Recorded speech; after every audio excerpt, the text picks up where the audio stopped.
Hey guys, okay, so here we go. In my last video, I said that I was sitting in a place where I come very frequently to just be alone and think.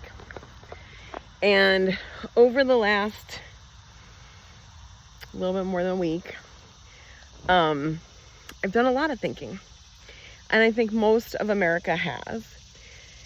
I've said a lot of things that I had to say about Charlie Kirk and his assassination and how I feel about that from a political standpoint and also as a Christian. So I don't feel the need to rehash any of that. What I do want to talk about today is what it has taught me personally about me and how that's relevant to our Bedrock community, to Bedrock Nutrition and Rooted Faith Wellness, and to us as a tribe. There's so many things I want to talk about, and I don't even know where to start, which is why I waited so long.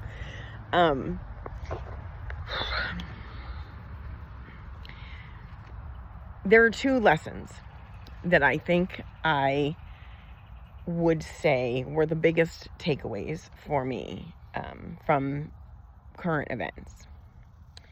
One is that we are called to something bigger than us. It doesn't necessarily have to be huge. For example, I believe with my whole heart, and I've said this for over a decade, that when I began building my business, Bedrock Nutrition, one of the prayers that I prayed was that God would bring me the people who needed the message that I had. That God would find the people who were ready to hear what I had to say, because what I had to say flew in the face of everything that we know. When my message is that your biology is perfect, and you and your doctors and your medication and your lifestyle and your diet and the advice that you've been given since you were born is what causes your disease, people don't always want to hear that. People don't always want to know that they are the cause of their disease, and the very people that they've entrusted their lives to have made them worse. So yes, there's a lot of hate. There's a lot of pushback. There's a lot of animosity in what I do. And so rather than worry about convincing people who weren't ready to hear that message, I just pray every morning that God brings to myself, our team, our channel, our community pages, people who are ready to hear what we have to say, people who know that something has to change and that what they're doing right now isn't working. And they want an alternative, they want the truth, they want information, and they want to make decisions for themselves.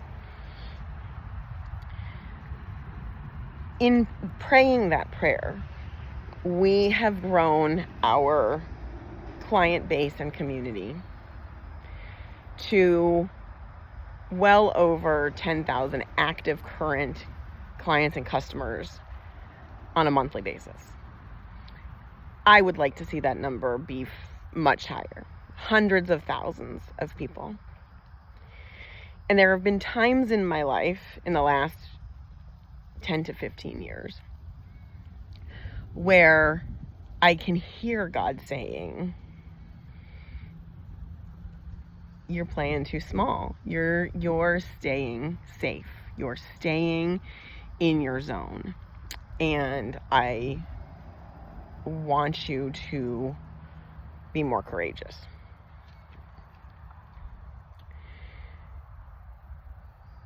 And I think that Charlie Kirk's assassination, for me, represented that calling or that message that I've been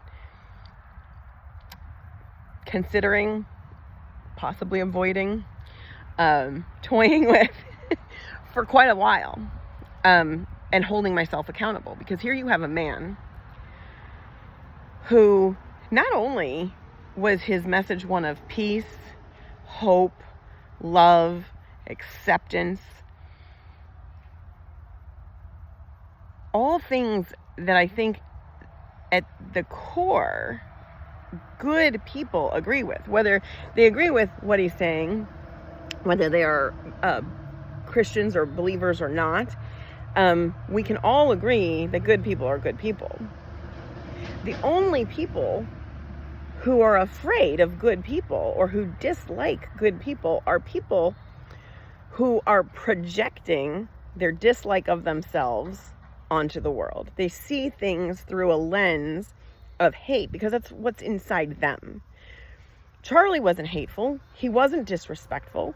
He was exactly the opposite of those things. And all of the people who are saying otherwise are people who either are dependent upon media or at least other people to give them their ideas. They're not people who are able to think for themselves. Or they are people who are so clouded in their judgment by their own dislike of themselves, their own disdain for society, their own pain, trauma, hurt, past experiences that have jaded them, that they're unwilling to do a little bit of research. And it doesn't take much. 30 seconds of research would show you that Charlie Kirk never condemned gay people. He never said anything hateful.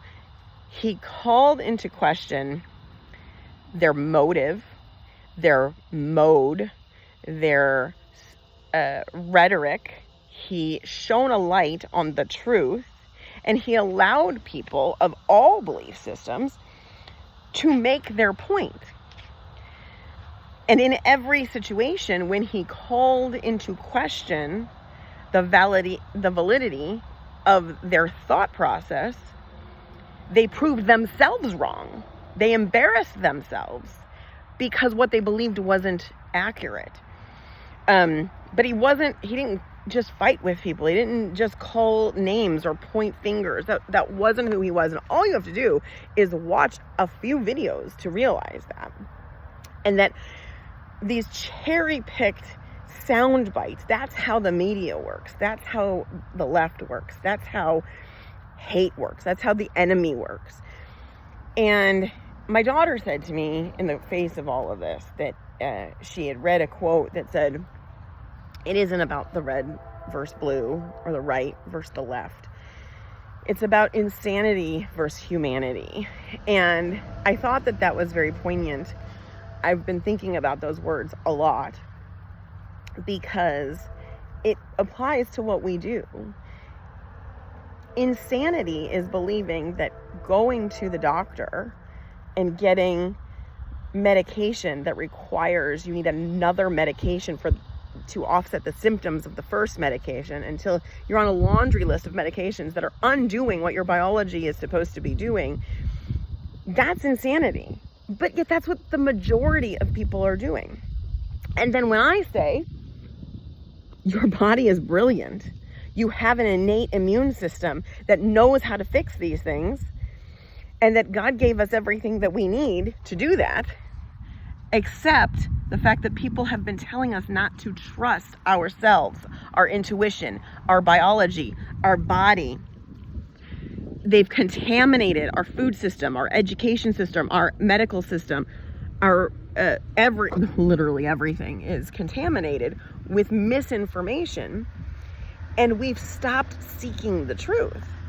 And then people make fun of me, or I got the other day, I made a comment on something. I don't even remember exactly what it was. And I had 250 likes, and I had almost the same exact number of people. This was just a comment on someone else's post. I had just commented on something I'd seen. I had almost the same number of likes as I had people who commented. But every single comment was negative. that in and of itself is a point I want to make. But calling me crazy, calling me a conspiracy theorist, calling into question the truth of what I was saying, when in fact my opinion was supported by data, and the other opinion, the opposite opinion, was completely fictitious. So my point in that, before I move on to the next one, is that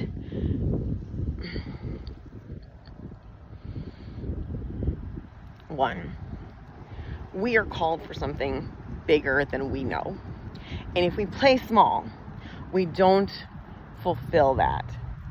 Our job is to provide, as people, our job is to provide support and to serve our community, our fellow man. I heard Charlie say that we are called to be salt and light, because salt and light change the environment that they're in for the positive.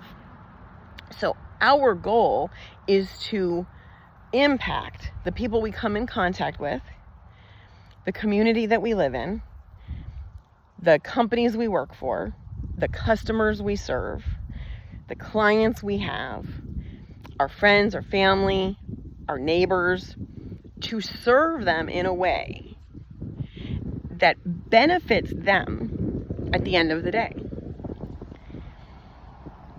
The gift I have, I believe, maybe I'm wrong, the gift I have is to see through some of the medical misinformation that's been taught in schools, that's been taught to doctors, that has been taught to patients by doctors and nurses, so that they can see the reality, but also make these complex conversations and these complex concepts and topics simple, because they're not that complex. We use complex language predominantly to make people think they don't understand, so that if it's over your head, you won't question. And that's not how it is. It's not as complicated as we make it out to be. So if I can simplify those topics so that you feel comfortable and confident in your ability to understand your body, your ability to understand what's going on and what your body is asking you for, or what you've done that has led you to this point, so that you can undo that. That is what I think my gift, the service that I can provide to people is.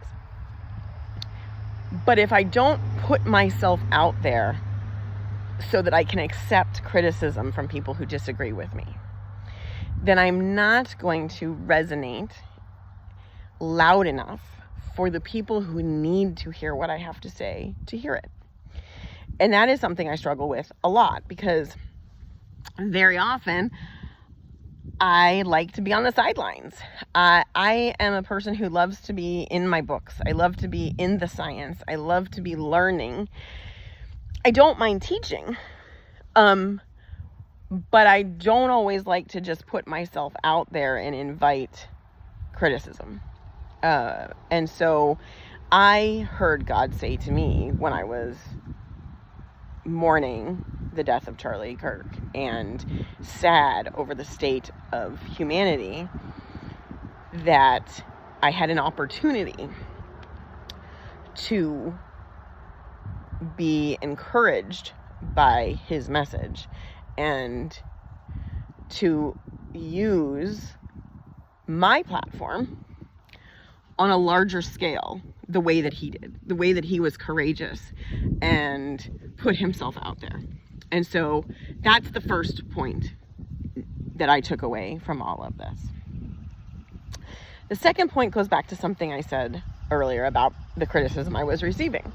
So I got an equal number of likes, just click the like button, versus the number of comments. But almost all of the comments were negative. And that brings me to my second point. I think we are missing out on something very basic that we were taught as children. And I don't know what happened to that, where it went, why it went away, but it's very troubling to me. Why is it that when we feel like encouraging someone, we encourage passively?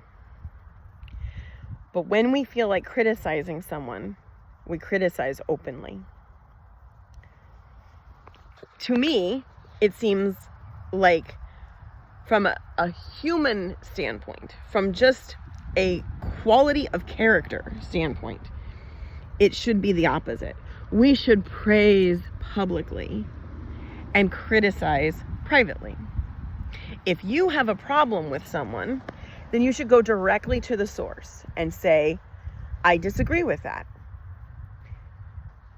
Help me understand why you have that perspective. But if you're praising someone, like our children, praise openly, praise publicly, give them that love so that it builds them up. It increases their confidence. It helps them to know that they're supported, they're loved, there's people behind them. I have seen in the past week so much anger boiling over the top.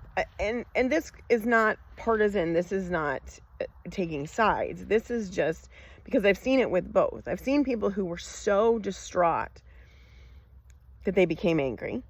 And I'm not saying there's anything wrong with that. But I've seen people then who were so angry that they were happy, right? So we've seen anger on both sides of the fence, is my point. And I think that emotions are valid. You have a right to feel angry. You have a right to feel whatever you feel. What you do not have the right to do, and that's not just in this case, it's in every case, what you do not have the right to do is impose your feelings on other people. And I wrote about this today on my personal Facebook page and Instagram. I believe that what we were taught as children, and maybe not everybody was, maybe that's the problem, but I remember my parents saying, and my teacher saying, and my grandparents saying, if you don't have anything nice to say, don't say anything at all. I mean, it's a simple concept. If you have something nice to say to someone, say it. If you have nothing nice to say, silence is golden. Not every opinion that we have, not every emotion that we feel needs to be shared. Sometimes it's better to just shut your trap. And we lack the ability to filter our speech, our thoughts, our emotions. That's emotional immaturity. So all of these people who are out there spewing whatever garbage they're spewing, that is a sign of emotional lack of intelligence. Emotional immaturity. Because they believe that every single thing they think, feel, and say is relevant to the rest of the world. It's just not. And we have to learn to have some self-imposed boundaries. I want to live in a world. I want to raise my children in a world. I want to raise my grandchildren in a world where people think before they speak. And where people understand that our actions, our speech, have consequences. If you eat a standard American diet, if you consume seed oils regularly, if the largest part of your diet is carbohydrate, you're going to be obese, you're going to have metabolic diseases, you're going to bring upon illness on your body. You have a choice, and that choice has a consequence. You can't blame the food manufacturers or the restaurants or your parents. You have to take ownership and responsibility for the thing you're doing to yourself, right? I mean, that's common sense. And yet I see this all the time in my own practice, that people don't want to take responsibility for what they do. And now we're seeing that on a grand scale. We have an entire country of people who don't want to take responsibility for their actions. People who are surprised that an employer cares what you say on social media in order for you to keep your job. I used to scour people's social media before I would hire them to make sure that they had the content of character to represent the company that I built. So why is it surprising that your actions, your words have consequences? Like, this is a real problem and we need to address it. But it doesn't come from regulation. It comes from us. It doesn't come from government. It doesn't come from organizations. It comes from people. We have a responsibility to make the world the kind of world we want to live in.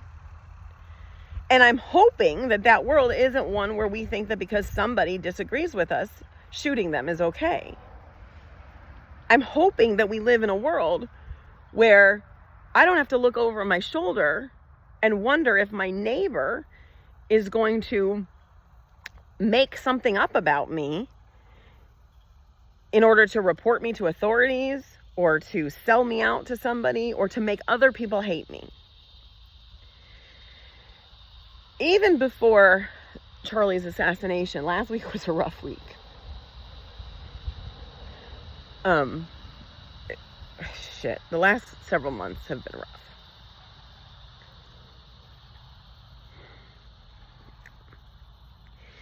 And I've seen, and I'm gonna do a video series on mental health that will cover some of this stuff more, but I've seen the literal worst in people.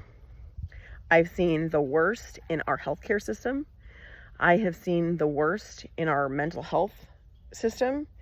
I have seen the worst in the way family treats family.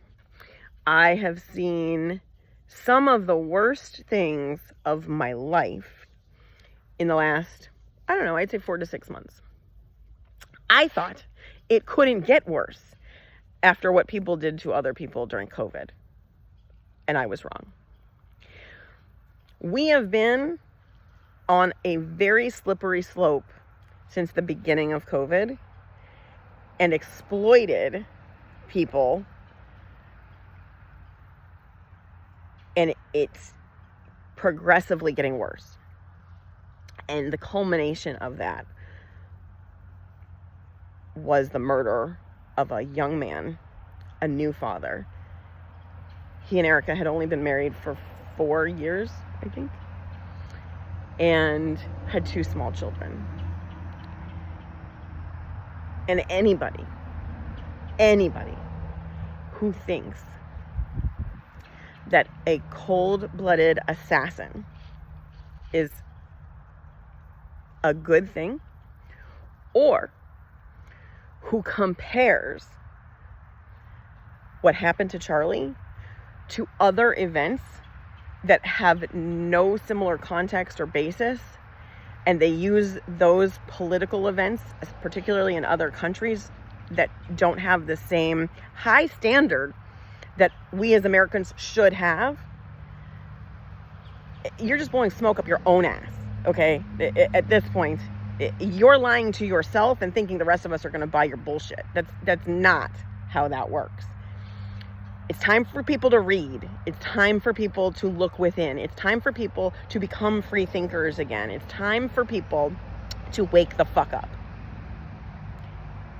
In politics, in education, in health, and in every area of your life, it is time for you to wake the fuck up. I hope that you have a wonderful day, and I'll talk to you soon.